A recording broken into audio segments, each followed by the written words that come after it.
Welcome sa aking kusina. Ang recipe natin for today is ground beef or beef picadillo. So, simulan na natin.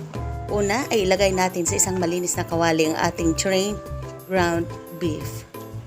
Dito, atin itong isisimmer without adding some water. Then, magdagdag tayo ng rock salt and natin itong halo-haloing mabuti. Takpan natin ito at pakukuluan for about 10 minutes over medium heat. Pagkatapos ng naturang minuto, atin itong i-check and paghalo-haloing muli. Takpan natin itong muli and cover it until the meat has completely dried out. So this method ay aking ginagawa upang maibsan yung kanyang di kanais-nais na amoy. Alam niyo naman na masyado pong strong yung odor ng beef. So totally natuyo na po ang ating karni. And then atin itong i-poach sa side and on the same pan ay maglalagay tayo ng cooking oil. Kapag mainit na ito ay maglalagay tayo ng chopped tomato. Atin itong gigisahin hanggang sa ito ay lumambot. Igisa na rin natin ang ating sibuyas at natin itong igigisa until become more aromatic.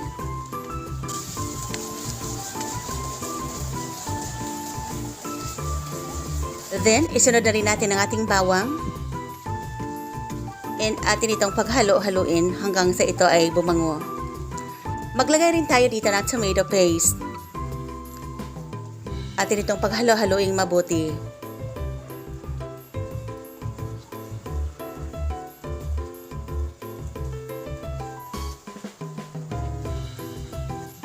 Since mabango ng ating mga spices, atin na itong ihahalo sa ating karni. Mix it until well combined mga friends.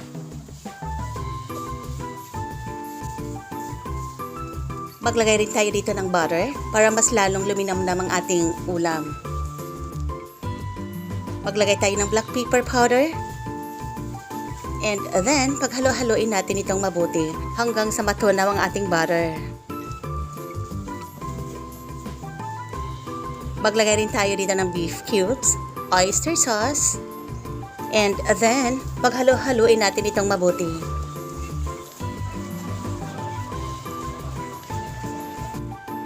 Maglalagay na rin tayo dito ng tomato sauce.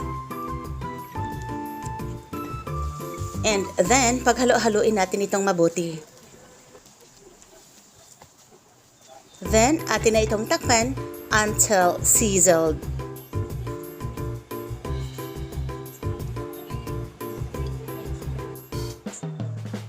Atin na itong i-check and now, atin itong paghalo-haloing mabuti.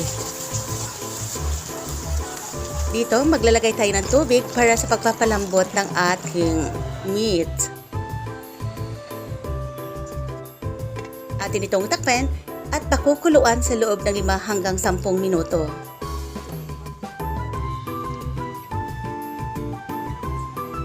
Tikman natin ito.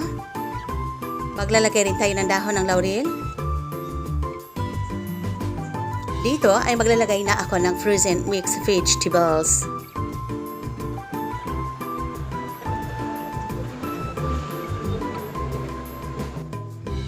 Atin itong takpan at pakukuluan sa loob ng 5 hanggang 8 minuto lamang.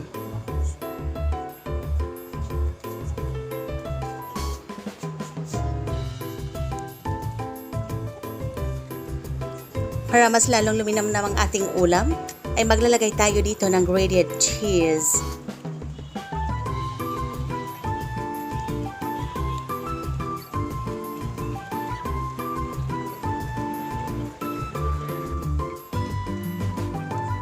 At atin itong paghalo-haloing mabuti mga friends.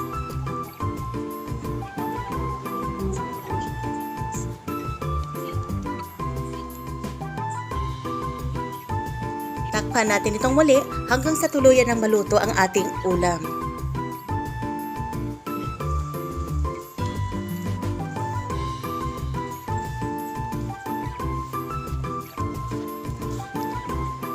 Tikman natin itong muli para masigurado natin ang lasa nito.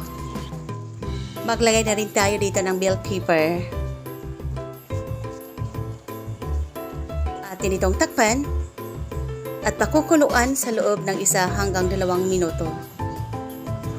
As you can see here, medyo saucy po ito.